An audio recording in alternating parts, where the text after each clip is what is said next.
Good morning, everyone. This is Pauline Chung. I'm the Director of Communications and Marketing with the San Mateo Area Chamber of Commerce. I'm pleased to announce today that for Business Essentials, we have Lalaine Frankel speaking, and she is the founder and parent coach of her own company, Parenting with Lalaine Inc. Um, as I mentioned, Lalaine is a parent coach. She's an educator. She's worked with hundreds of families over 30 years, and she doesn't look it. She helps parents who are struggling with everyday parenting issues and providing them with strategies to use even if they feel overwhelmed and depleted by the demands of parenthood. And on top of that, we had now 1 year of pandemic struggles. So we'll let Lalaine take over. She'll provide some of the practical tips that we can all learn from. Take it away, Lalaine. Thank Okay, you. well, thank you so much, and thank you for having me here this morning. Like you said, it's been a little over a year since the world paused for what most of us thought would be a 2-week lockdown. We really had no idea the extent of COVID-19 and how much our life would change because of the worldwide pandemic.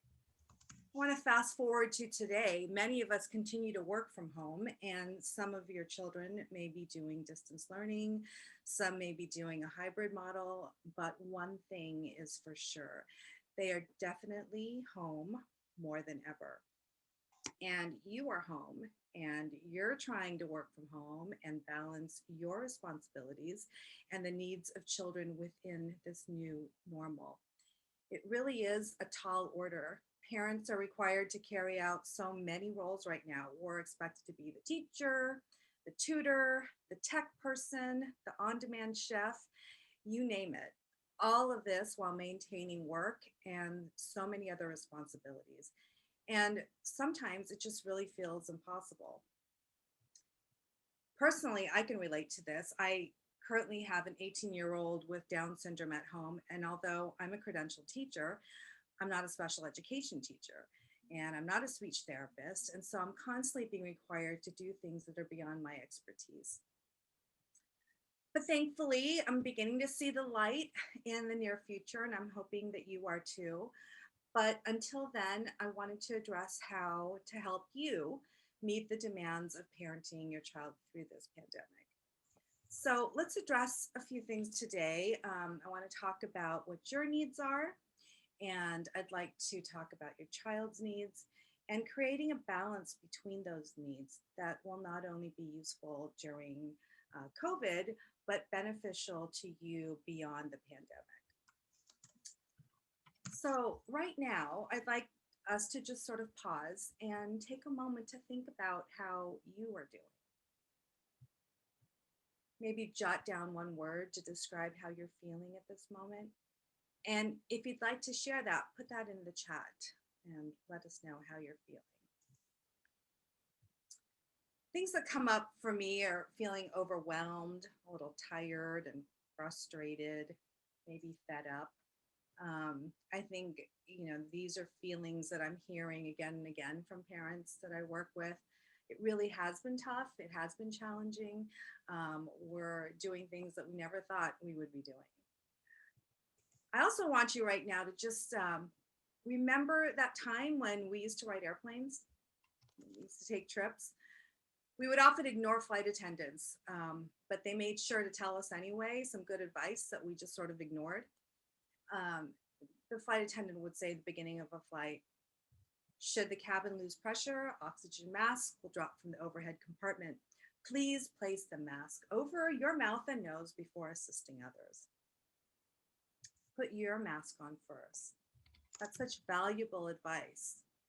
And why is it valuable? It's because if you run out of oxygen yourself, you can't possibly help anyone else with their oxygen mask. You're no good to anyone, especially your children, if you're not breathing. So, yet here we are in an emergency of sort, and our flight plan has changed.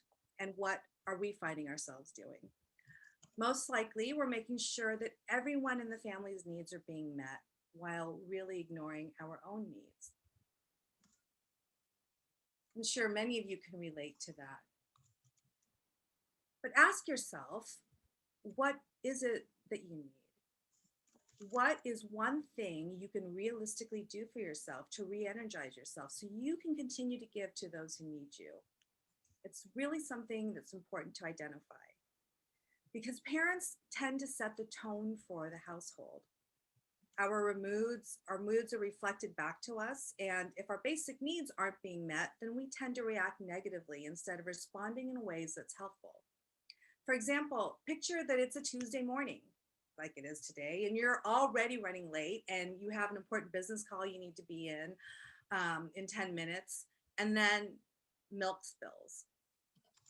More than likely, your stress hormones will be up and your reaction will come from a place of fight, flight, or freeze. And you might respond with yelling things that could be hurtful or are hard to take back or something that you need to apologize for later. Maybe something that sounds like, look what you did. What a mess. I can't believe you did that. You are driving me crazy. This explosive type of response leaves children thinking and feeling that mistakes are bad. Mistakes are bad. I'm bad for driving mom and dad crazy. Mom and dad don't like when I make mistakes. Mom and dad do not like me. I will hide my mistakes from mom and dad so that they will not be mad and they will love me. Now, consider that it's a Sunday afternoon and you're well rested and you've been cuddling on the sofa, laughing, enjoying time together, and you have absolutely nowhere to be, and then milk spills. More likely, you'll be in a place, an emotional place where you can respond more calmly. Maybe sound something like, "Oops, milk spill. Accidents happen. Let's clean it up together." Alternatively, with this response, the child learns that mom or dad knows that accidents happen. Mom and dad guide me when I make mistakes. I'll be sure to come to mom and dad when I need help with my mistakes because they love me no matter what mistakes I make, and they'll always be there to help. Parenting is a relationship. Your ability to reason and self regulate your response to the spilt milk is greatly influenced by whether your own personal needs have been met. So you have to take care of yourself first. Make sure that you're eating nutritious meals and that you're getting exercise and that you're sleeping 7 to 9 hours a night. These basic needs, they have a way of impacting our mood, as well as our ability to problem solve, stay calm, concentrate, and focus. Likewise, it's important for your children to sleep and eat well and engage in outdoor physical activity. Make sure you're all sleeping so you can all be your best because in such close quarters, there is that domino effect that happens and we tend to feed off of each other's moods. Secondly, I really want you to consider carving out time for yourself. No one's going to do this for you. No one but you can make this happen. You have to figure out what it is that re-energizes you and rejuvenates you. Is it exercise? Is it doing something creative? Is it sitting quietly with a good book? Whatever it is, you have to make the commitment to yourself to do it so you can feel your best and be more in a position to be the parent that you've always wanted to be. Sometimes putting it on your calendar makes it more likely to happen. So really make a date for yourself. Another important tip is to create structure within your household. Structures and routines provide order when so much is in disorder. It provides a sense of security for children, especially during this time when there's so many unknowns. By giving them predictability and stability, they know what to expect, and this will help make them less anxious. And guess what? It also makes us less anxious. So consistent routines can help children make the days run smoother for both adults and children.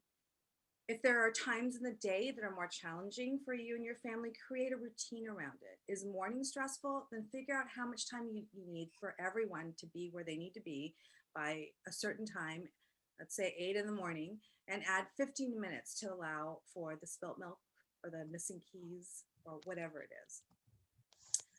Another helpful thing is to create a visual schedule with clear time blocks. And within that time schedule, include alone time and together time. It's okay for your children to be alone. Give you some permission for them to be alone and unsupervised at times, especially the older they get. It's very healthy for children. You don't have to be right next to them every waking hour, and it's okay for them to be bored. When children are bored, they have to create their own happiness. They have to problem solve. They have to be creative, and they have to really think out of the box. Boredom is a really good thing. So don't feel like you have to supervise them constantly. They need the space to grow and for mistakes to happen, because mistakes are always opportunities to learn. Most importantly, though, try and schedule 10 to 15 minutes of uninterrupted together time with each of your children. Like I said, parenting is a relationship, and relationships, they need attention, and they need connection, and they need to be nurtured. Children need your undivided attention, the kind of attention where you leave the phone in another room for 10 to 15 whole minutes, and you make this child feel that you make this child that you love so much feel like they're the most important thing in your life for 10 to 15 minutes of the day. It's really not that much time. But during that time, let them take the lead on how that time is spent. And interestingly enough, you're going to find that you will have less interruptions throughout the day because they know that they will get their needs met during that scheduled time with you. Having this schedule, you can also use it to defer things. So it's not you being the heavy all the time. When they come wanting to watch TV, you can say, yes, of course you can watch TV. What time does the schedule say is screen time? Or, yeah, I can play with you. What time is our time together on the schedule? This can really result in less interruptions while you work, but if you have to deviate from the schedule, then get a timer and stick to it. You can say, yes, I can help you for 1 minute. One little word makes a big difference. We often say, yeah, I'll help you in a minute. And that minute never comes. And then you have a child that's constantly nagging you.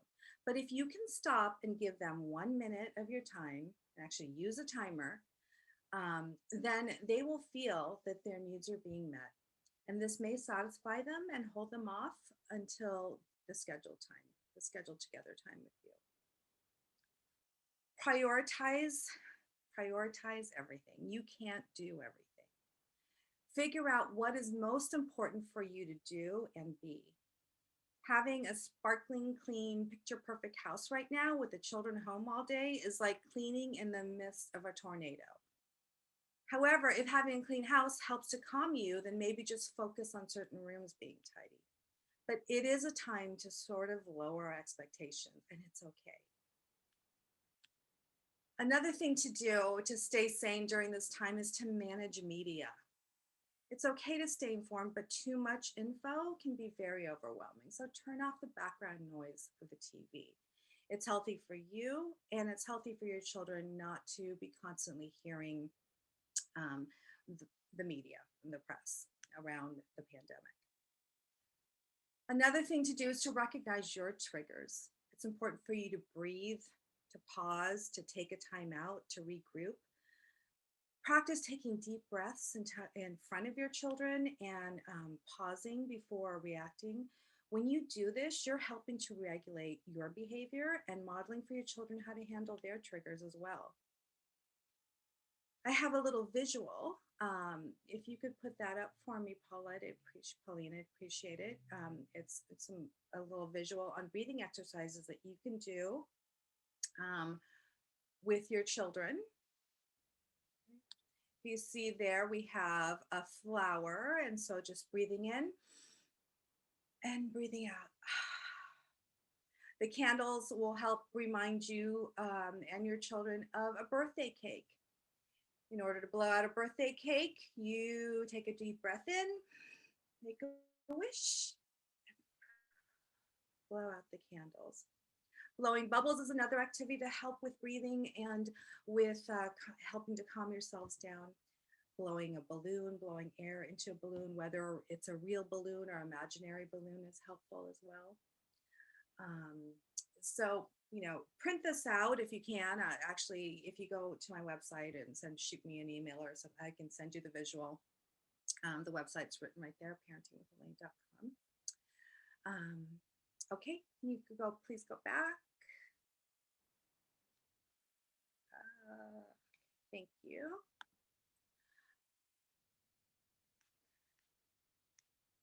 So speaking of children, they are watching you. They're constantly watching you. And I know that sounds a little creepy, but they are. And if any of you have had toddlers or remember when your kid was a toddler, when they would fall, what would they do? They'd look over to see what your reaction is going to be, to figure out how to respond. If you reacted with air sucking alarm, then they would cry like the world was ending. But if you were just sort of matter of fact about it, oh, you fell down. How can I help you? Then they tended to brush themselves off and with little to no drama. So they're watching you right now and they're seeing how you are responding to COVID and to the pandemic. They're listening to your comments of frustrations and they're listening to your fears.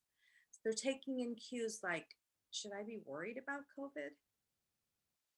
Mom and dad said that all the experts are working hard on getting people vaccinated so that we can go back to school and see our friends again. That'll have a more calming effect than creating doom and gloom and fear around the pandemic. So share what's appropriate depending on the age of your child and focus on what they can do instead of what they can't. So if they're worried about not being able to see their friends, you can't see your friends. You can't go out into their house or in closed quarters, but you can do an outdoor activity together. It's a time to get creative about how you social distance. Maybe it's a dance party, maybe it's doing a game online together. But most importantly, at this time, I need you to think about really listening to your children. Their concerns are valid, and addressing them will help alleviate some stress for them. And you will get an idea of any misinformation that may be causing anxiety for them. Acknowledge all our feelings that feelings about them missing their friends and missing the activities that they enjoyed. Especially during this time, provide them with a sense of optimism. Reassure them that we are getting closer to a time when it'll be safe again to spend time with people in person. As you help them see that light at the end of the tunnel, you will begin to see that light as well. Parents and children have a reciprocal effect on each other. Your relationship is the precursor to everything falling into balance. The good news is you always have the opportunity to create the cycle you want to be living in. If you can't remember anything I've shared this morning, then just do this. Give each other a hug.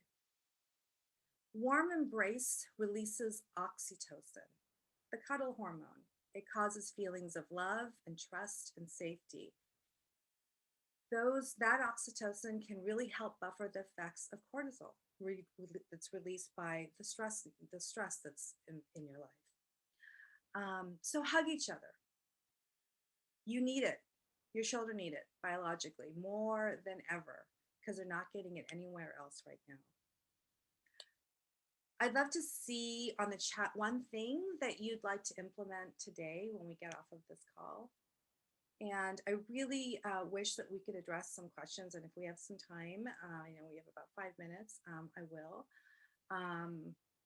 But I do hope that you're coming away with some tips that you can use starting the moment we get off of this call. When your child needs academic help, you hire a tutor. If your child can't hit a ball, you hire a batting coach and probably a voice coach to help with singing.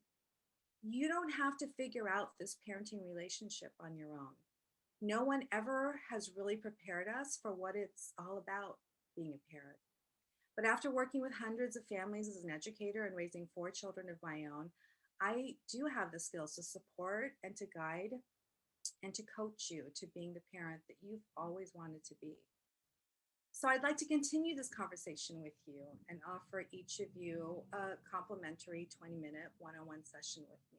You can do that by going to my website, www.parentingwithlalaine.com.